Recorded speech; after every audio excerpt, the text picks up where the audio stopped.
Does anyone know a good plumber? I fucked up one of those stupid ritual things that everyone is doing, and now my shower is leaking. And there's also some faceless guy in my kitchen. My landlord comes tomorrow, and he's going to kill me. Especially because I also have a cat, and I'm not even supposed to have pets. It all started when I was drunk messaging a girl on Tinder, and she said that the only way we would meet up was if I did this weird ritual thing where I summoned a ghost or some shit. I think she called Mea Culpa or something. Actually, her exact message was, the decaying flesh will not rest. I am the Alpha and Omega. I have seen the burning cities consume the earth. Linked to ritual instructions, our souls meet when the darkness spills. Mea Culpa, Mea Culpa, Mea Culpa. Yeah. She's a weird chick. At least I think she was a girl. I couldn't really see her face. Her picture was just a black background with two shiny dots that kinda looked like eyeballs. You could sort of see some features, but it looked like her face was grey and I couldn't really see her mouth. But she had really good skin. I wasn't about to ready for a pizza face. So anyway, I weighed the pros and cons of spooky ritual versus trampoline booty as best I could on 5 shots of Patron. It was totally worth it. I set my phone to 3:26 a.m, but since my phone is a 2005 Motorola Razr that was dropped in the toilet several times, it went off at 4 a.m. Fuck! I decided to go for the ritual anyway. I was also supposed to have a friend during this thing, but my bestie recently got incarcerated for selling heroin at the corner of Patterson Park and Eastern Avenue. Shout out to main man Roscoe. Anyway, I set up and turned off my alarm, but the moment I turned it off, I druggedly passed out again.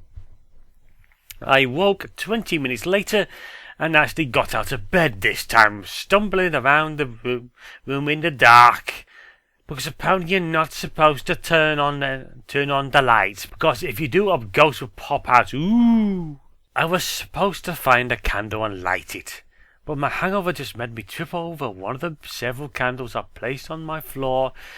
Eventually I gave up, flipped on the candles, grabbed a candle from my desk. I squinted out my window to see what my ghetto Baltimore neighborhood looked like at 4:20 a.m. The street was empty except for some rando wearing a black robe with a giant pointy black hat. He was staring up at me through the window.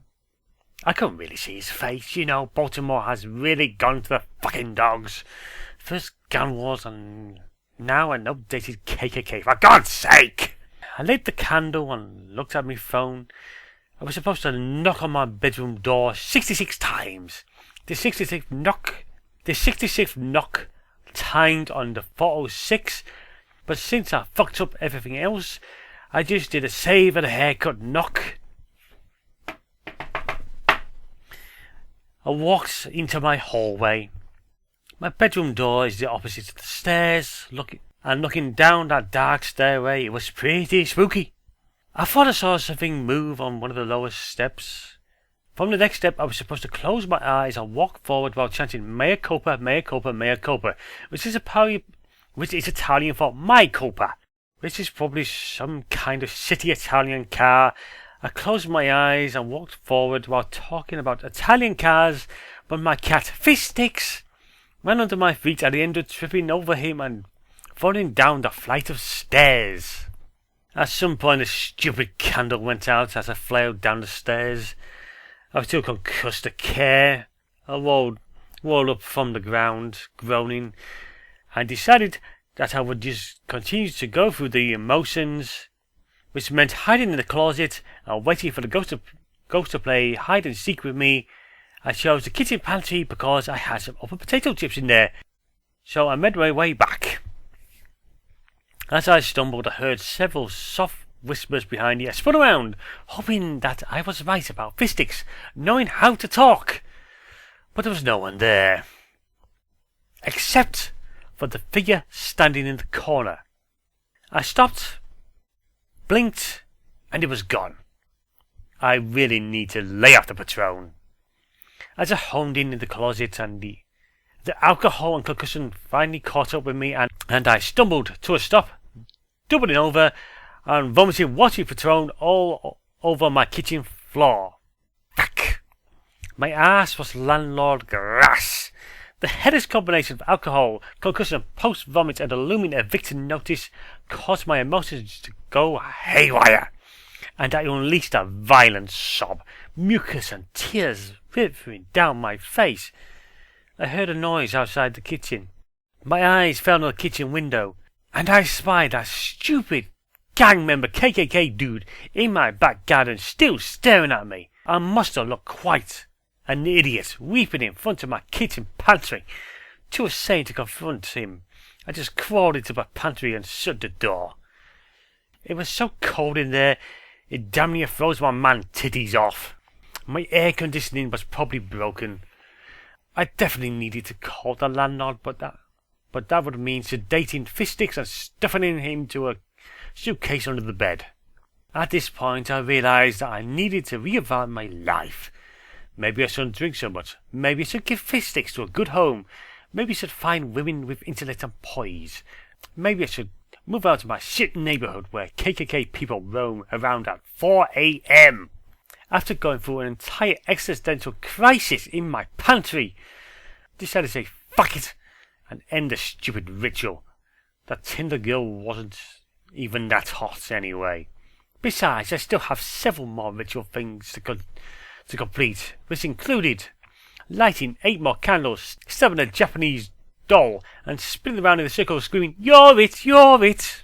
This was all supposed to culminate in me going to my basement, sit in front of a mirror, and look into the mirror, but not actually into it, which made absolutely no fucking sense. As I got up to open my pantry door, I heard a low moan coming from behind the door. I froze. Pray to God he wasn't my landlord. I opened the door to see the gang member KKK guy standing in the kitchen, staring at me. I finally got a good look at him. He definitely didn't have a face.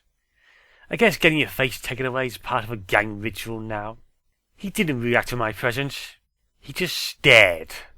I didn't know how the hell to deal with gang members or faces as KKK members, so just stared back. We did this for about 5 minutes before I finally inched out to the kitchen and back upstairs. He turned to watch as I went, but didn't move. So after, I went up to my bathroom to take a shower, and now my shower head is leaking, which I blame on a stupid ritual. So if you guys know of any good plumbers in the Baltimore area, I would really appreciate it.